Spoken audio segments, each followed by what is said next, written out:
Dr. Frank Field and to irritate the people over at Carson Productions because we have no permission for this whatsoever. Thank you very much. We will continue here with Nancy Cartwright, the voice of Bart over on The Simpsons on the Fox TV. What is it Letterman says? I watched a show on Fox TV last night. We'll fire up a color TV and watch the pictures as they fly through the air.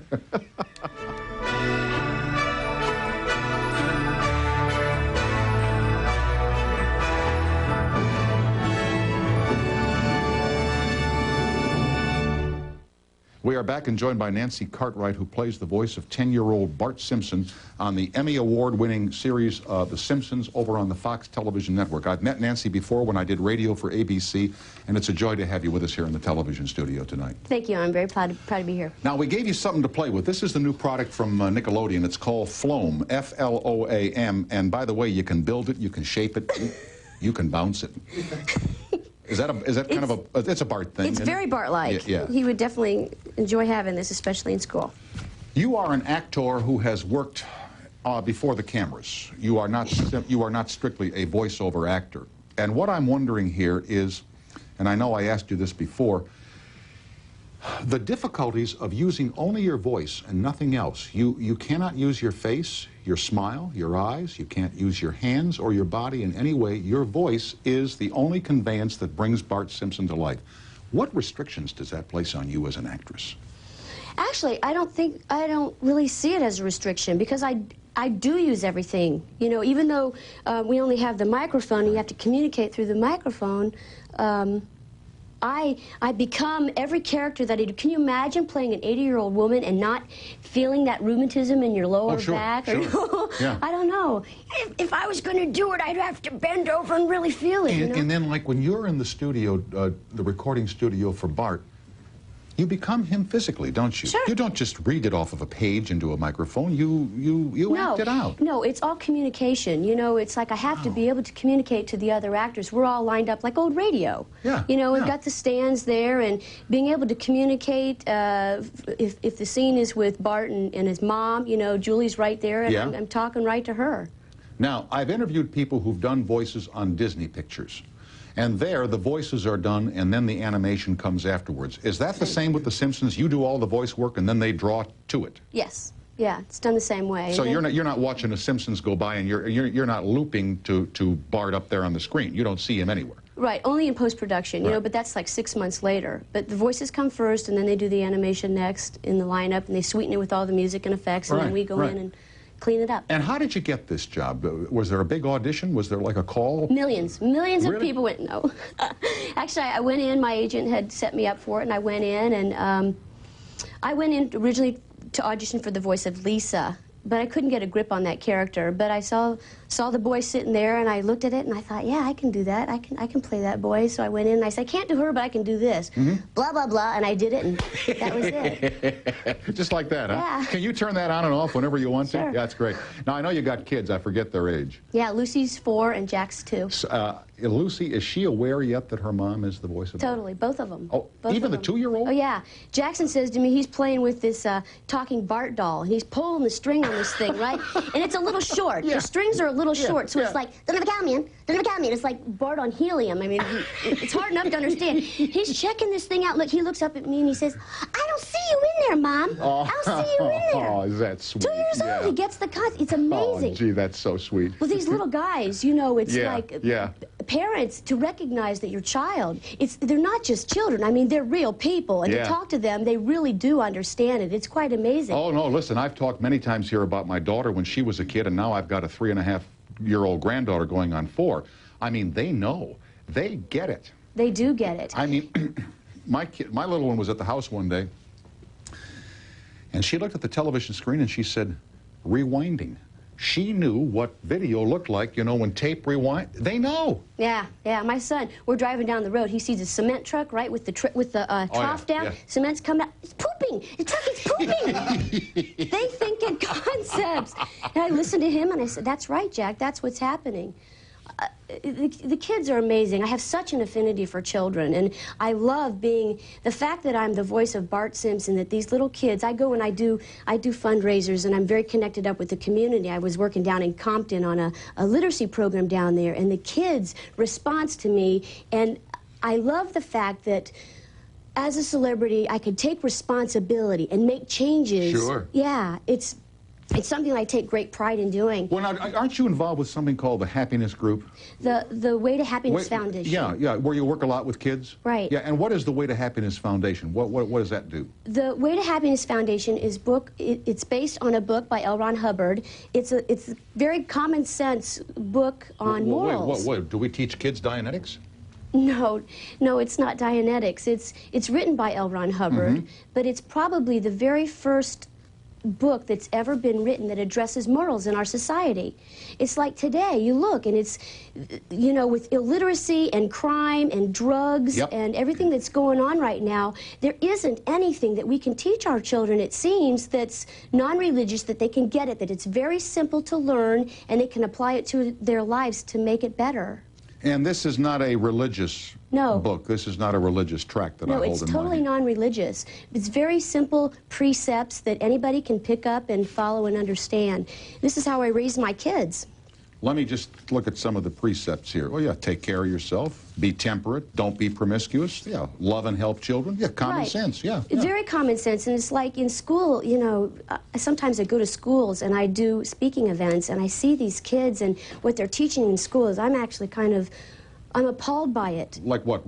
Well, like, it's giving kids, okay, it's like teaching sexuality in schools and teaching kids about condoms and using condoms, and to me, it's inappropriate. It's not the right thing to do, because what they do is they teach the kids how to have safe sex, and yet they say it is, they leave it up to the children or the young people to then decide, saying that it is freedom of choice.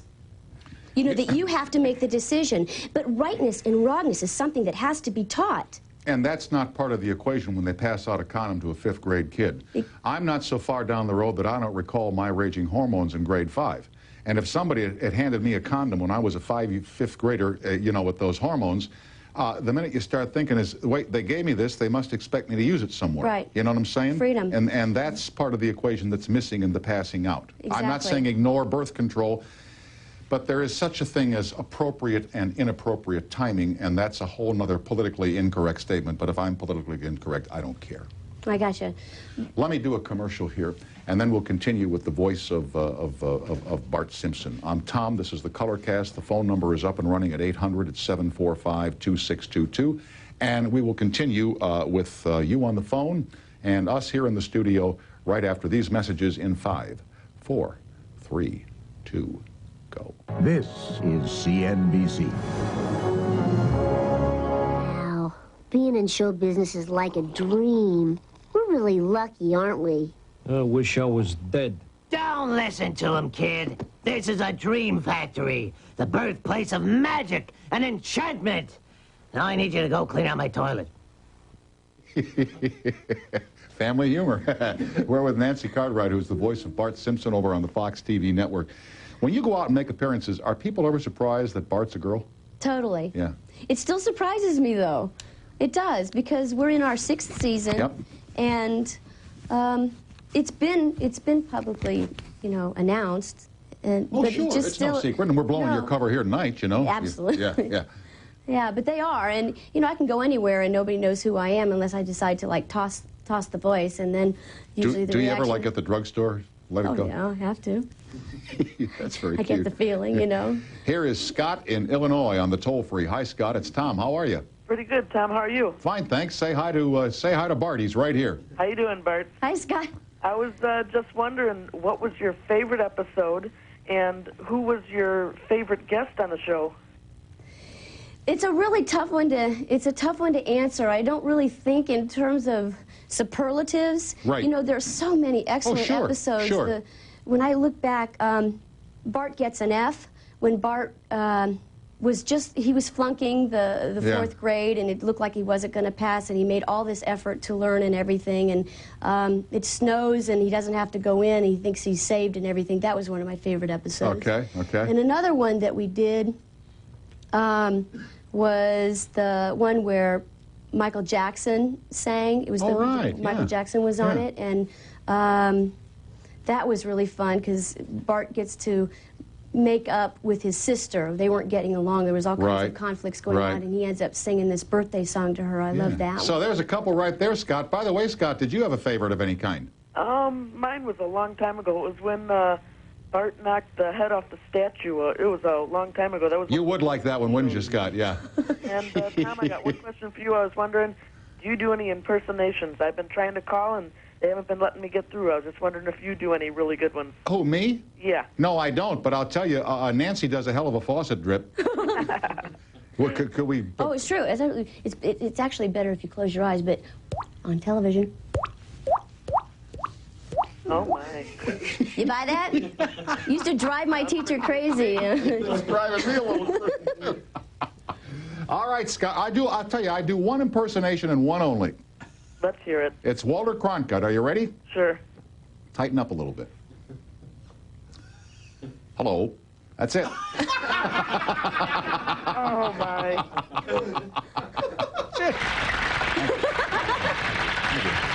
Tom, you're one of a kind. Scott, I'm glad you called. Thanks, my friend. Thanks a lot. All right, bye-bye. Here is Barbara in...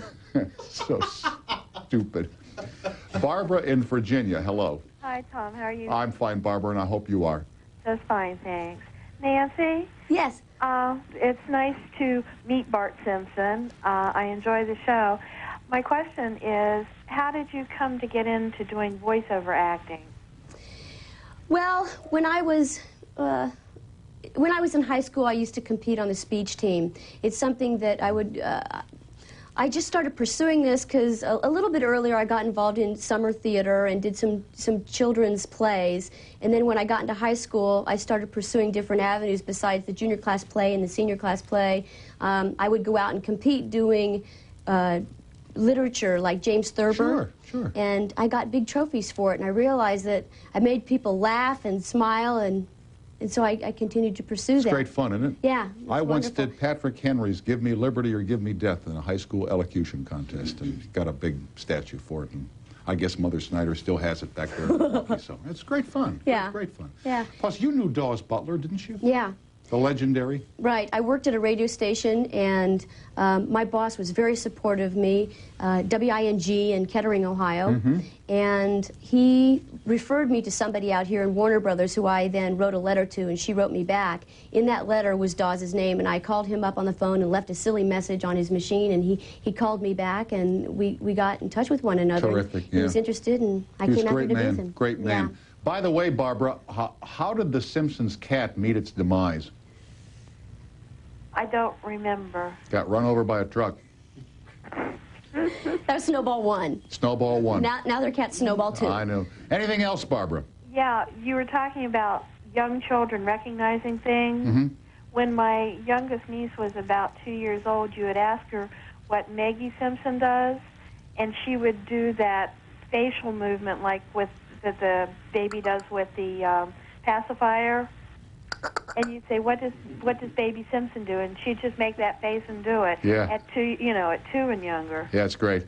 So, well, it's nice talking to you. Thanks, Barbara. Good night. All right, Night. bye-bye. You know, you mentioned your son with the cement mixer.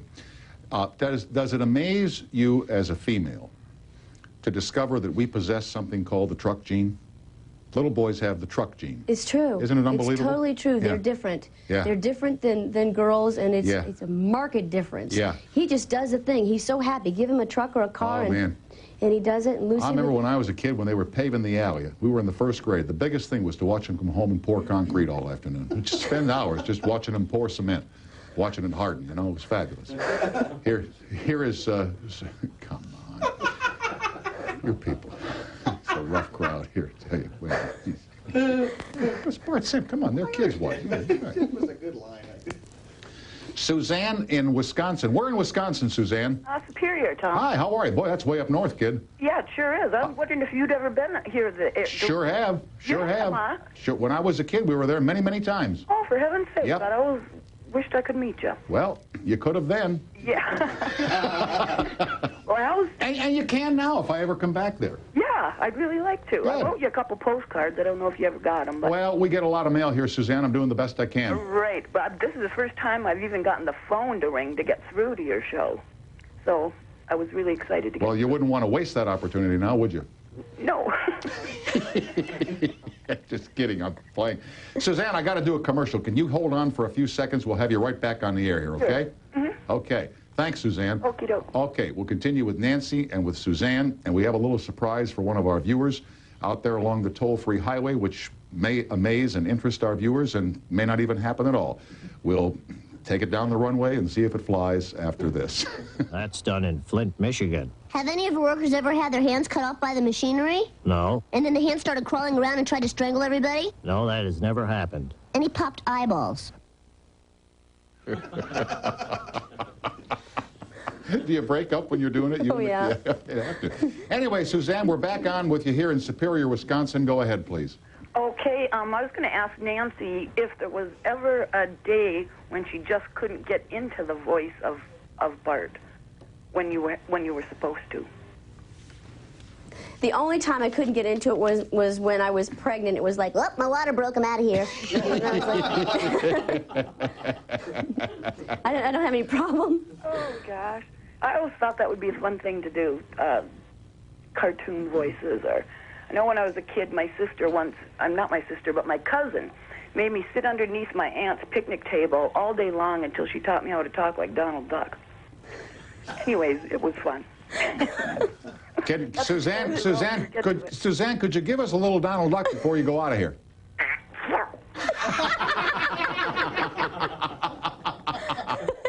Excellent. Thank you, love. Okie doke. Bye-bye. Bye-bye now. Speaking of impersonations, and I let you in on this, I have in my hand here a letter from a woman named Susan Ottavari who lives in Marietta, Georgia. She writes about this show, and she says, you have a new fan in our 18-year-old daughter, Heather, who is a pre-law student up at Cornell University in Ithaca, New York, where there is no cable TV. In fact, she gets no TV at all. When she calls home, it's not for more money, it's for more you. She tells me I need a Tom Fix tape, more shows, and send them now. Heather, are you there? They're getting Put her up. They're dialing now. Well, why does it say up here? Show the prompter on the air, please. Put it up on the air. So you folks, I want you to know what I got through here. Thank you. Why does it say that? We're prude. To me, on the phone means on the phone. They're producing. Yeah, they're producing. Yeah, not this show. Yeah, right. Would that you were, fellas. Nobody leaves tonight after the show. Anyway, her sister Suzanne says one night when your show, where your show does the call-in section, maybe you can reverse the process and give her a call. She's in the middle of studying for finals and would love to talk to you. She's only 4 feet 11, and she does one hell of an Ethel Merman imitation. Put the phone on the air. Put it on the air. Is she there? If the phone is ringing, put it on the air. Thank you. Man, it shouldn't be that complex, huh? Sure hope she's home. Hello? Hey, Heather. Oh. Oh, okay. Hello? Hey, Heather. Yeah. It's Tom Snyder. How are you? Oh, my God. Can I put your voice on the air? Is that okay? Oh, sure. Go right ahead. Hang on. Let me get onto a better phone. No, this one's fine. Oh, okay. It's fine. Yeah, hi. Now, who was that picked up the phone? Yeah, I picked up the phone. Oh, that was my roommate. Oh, yeah? What's her name?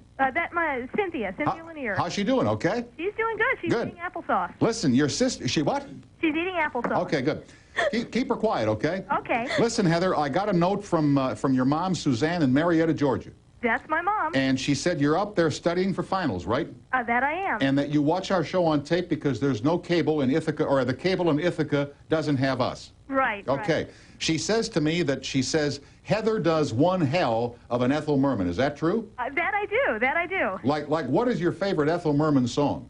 There's no business like show business. Let me hear it. Okay. There's no business like show business, like no business I know. Is that good enough? Or Good enough. You're hired. Okay. Oh my God, this is wonderful. Now listen, Heather, what are you studying? What are the finals you're studying for there? Psychology and sociology and art history. Terrific, terrific. Well, listen, I appreciate you watching the show. Oh, I love the show. Terrific, and I hope your friends like watching it too. They do. And I really appreciate your being a good sport and taking our call tonight. Sure. All right, terrific. Now call your mom and tell her the repeat's coming on at 1 o'clock Eastern Time. Okay, wonderful. Good night, Heather. Good night. Night. Bye-bye. Oh, geez, Heather. Yes. Are you still there? I'm still here. Do you have any questions you want to ask of Bart Simpson? I got Bart here tonight. Oh, okay. Well, how does he like being an underachiever? Are you still there? I'm still here. Oh, hey, Bart. Hey, what's happening, man? Not much. What's up with you? All I can say for some advice, Don't have a cow, man. Okay, I won't. Thanks. It's All right, Heather, take care. Goodbye now. Goodbye. Thanks for watching. Hey, I love it. Okay, we love it back. Good night now. Bye. Bye. I don't think Heather wants to leave. Was that cute, though, huh? That was great. Yeah, very great. So anyway, besides Bart, you did a stage production called In Search of Fellini, and I remember talking with you about this on the radio. Right. And now it's a motion picture, is that not correct? And you just got the artwork for it today? Well, actually, my husband and I are founders of our production company called Happy House Productions, and we just completed the script for the screenplay. So we're going to be peddling this thing around town. Terrific. It's a wonderful story, kind of a woman in search of herself. I went to Italy to find Fellini to get the rights to do La Strada on stage. Right. And this happened in '85. It's based on the truth. And then I did my one-woman show, and I'm going to be doing a college tour in the fall, playing 16 characters. It's a real tour de force. So we'll look for this all across America. Great. Terrific. Nancy, it's always a pleasure to see you, and thanks for coming on tonight. Thanks, Tom. Okay, be well, and love to your family, and take care, okay? Thanks a lot. All right, good night. Nancy Cartwright, folks, star of The Simpsons over on the Fox TV network. Back to talk about the Kentucky Derby and moonshine, whiskey, after these messages. Hit it, boys.